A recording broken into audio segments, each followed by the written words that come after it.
Hey guys. Okay, so excuse me while I'm sitting here just moving stuff around.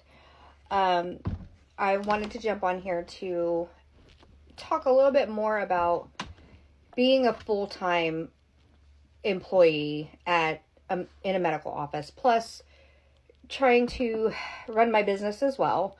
I was telling you that it's tough, but it is worth it. There was so much that I was thinking about while I was getting my coffee and getting ready to do this. It's a wonderful feeling to go and apply for your business license and say, okay, I'm going to do this. And you get your name, you get your tax ID number, and you start to do things like right now I'm getting ready to do a bunch of bags for some wreaths for a friend who has a wreath business. That is so exciting, and I'm so thankful to be able to team up with her to do this. But I also, it's scary, because owning your own business is a lot, and there's a lot to do to try to get things going. Like I said, your business name, your tax ID, that's a given. Right now, I'm trying to find a CPA to do my taxes because I don't know how to do personal and business together. But that's another conversation. It's so nice to sit there and say, oh my gosh, here I am. I'm a woman. I'm a small business owner. I found my niche. I'm a quilter. I come from a family of quilters and nurses, but that's why I'm in the medical field, because I couldn't get away from it.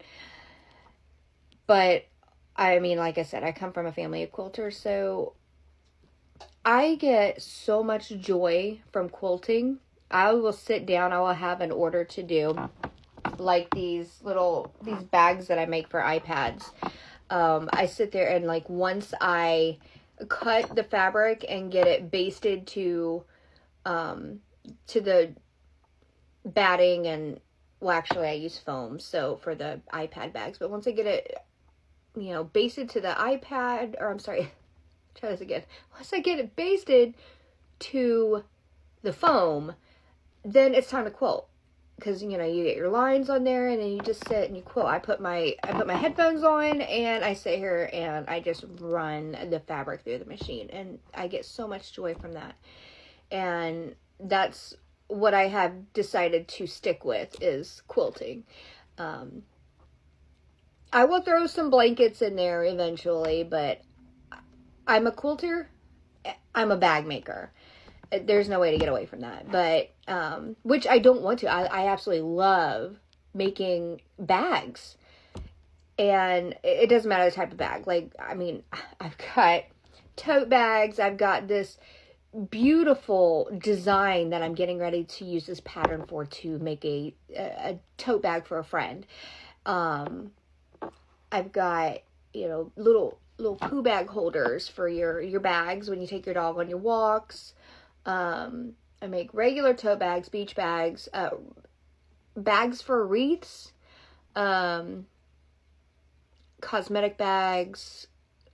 There are so many bags I make. Oh my goodness, there's a lot of bags. But I feel like I'm rambling. I feel like I'm rambling. It's wonderful. It's a wonderful feeling. I just can't express just how blessed I feel to have this business, to be with a man who 100% completely supports me with everything that I'm doing. He actually takes my stuff to ship it for me. Thank goodness, because most of the time, when I'm at work, I don't have time to make it to the post office in time. Because obviously I'm already at work when the post office opens, and then they're closed when I get off work. So he runs everything for me, which is fantastic. I'm rambling. Look at me. I'm rambling. There's so much I wanted to talk about. I did a 10-minute session here, so this way I could just sit here and talk and tell you guys what it's like. So, it's simple. My day starts with me getting up at 6 a.m., getting ready for work, going to work until 5 or later, coming home. If I have orders to do, I'm like quilting, like getting things ready. Like I have these fantastic bags that we're getting ready to do with this fabric. Like, this fabric is gorgeous.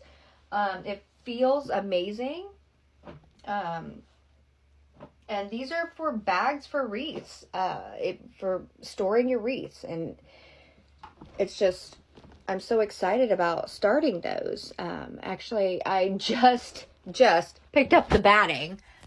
Gigantic thing of batting. It was on what I would call a super deal at Joann's. So I ordered it to pick up today because last night was the last day of the sale. But, oh man, I don't even know what to say outside of, I feel so truly blessed. Does anyone ever just get on here and just talk? Because that's what I felt like doing today. Because I'm getting ready to start prepping, and now that I've picked up this batting, I'm afraid to open it because it's like 90 inches wide.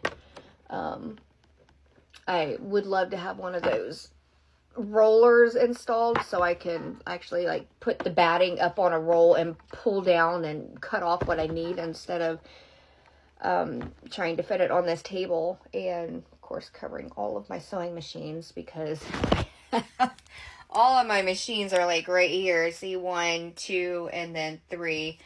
Oh, and a serger there in the back. So yeah, each machine has its purpose. I have my heavy duty machine, which is fantastic. I actually just put the quilting foot on it because, or not quilting, but walking foot on it because when I'm making the iPad bags and I use the foam, it runs better through the heavy duty machine. Then I have my other machine, which gets very fancy thread put in it because it is my top stitcher. And then my poor little machine sitting right here is a zipper machine. It is, well, it's a sewing machine, but I have it set up to do just zippers. And then, of course, the serger, because I saw something that said if you are going to finish your edges and to make it easier for the binding, run it through your serger.